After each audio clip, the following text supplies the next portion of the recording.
I thought I knew you. To me, you were the Grenadines, the Anglican Church, and a cricket match every Sunday, and every Sunday you were Fort Charlotte, the Vincy Mass, and blue tide pools. You were Arawaks sailing into Kingstown Harbor. You were English and French patois, rainforests, regatta and a Congo snake, whelk, roti, lobster, and rum. Yet, here you are in a yellowing photograph, snapped in the Mojave or Death Valley, CA, looking like deserters from an American war.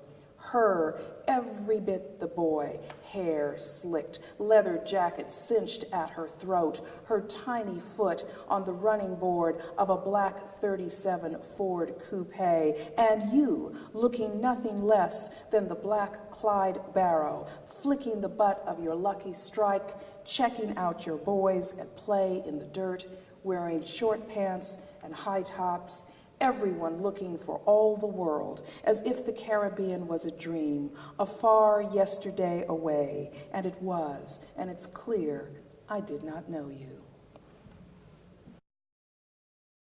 As it happens, I have never tired of Blackness. It's Marcus Garvey, Raisin in the Sun, Tuskegee Airmen.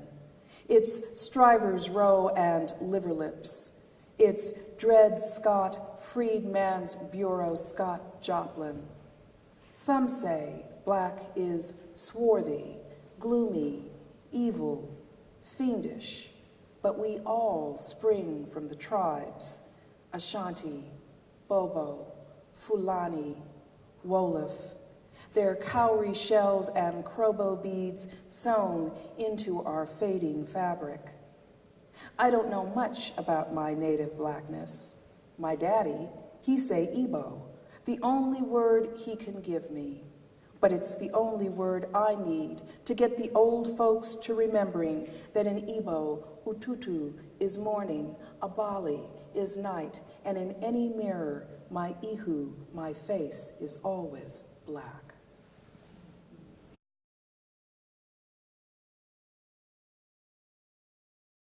Wendy referenced a poem that was lucky enough to be a finalist in the DAW contest last year. I was thrilled with that.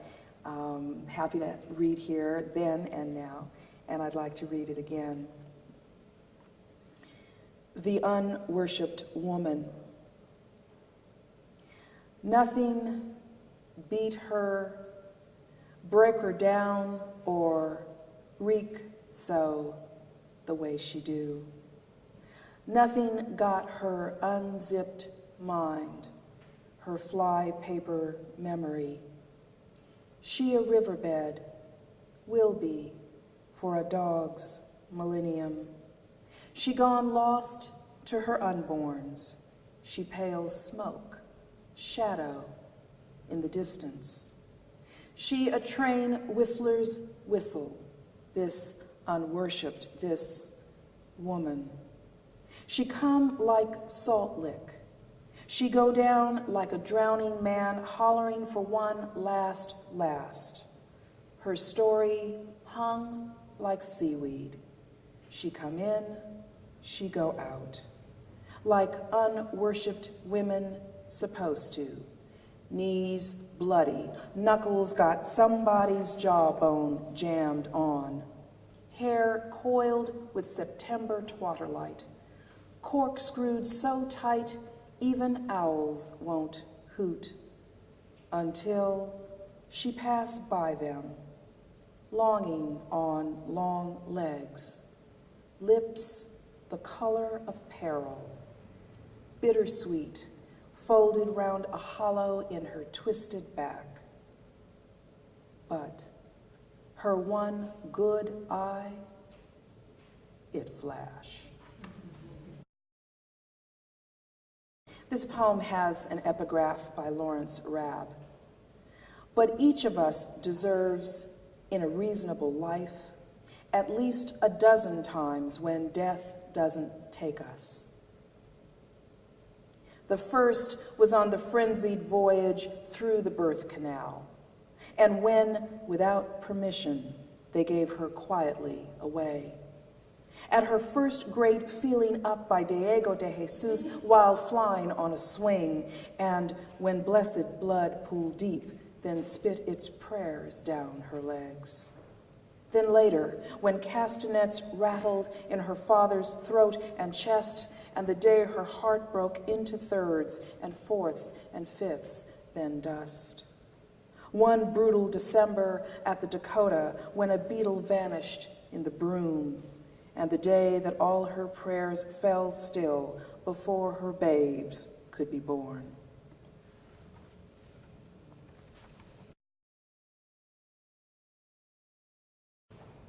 Or in Old English, thirst. Not just a desire to drink, but to yearn.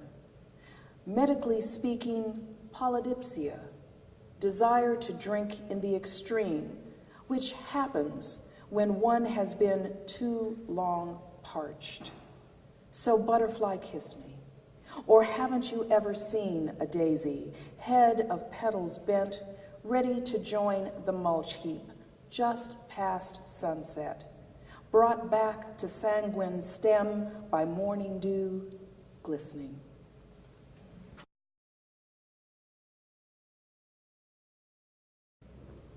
Pregnant with grenades, wrong-eyed pinball, barely a heyday. Yet, poet she, gap chronicler, colloquial sponge, gin spill laced through ink. Always she returns to a theater of degree and faraway diction. Imagine, can you, a more subversive magnet, a silkier wound than this sandstone requiem, this dirty yellow moon. The poem has an epigraph by the poet Quincy Troupe. You begin with a sound wrapped around a syllable. Highway 61 Blues.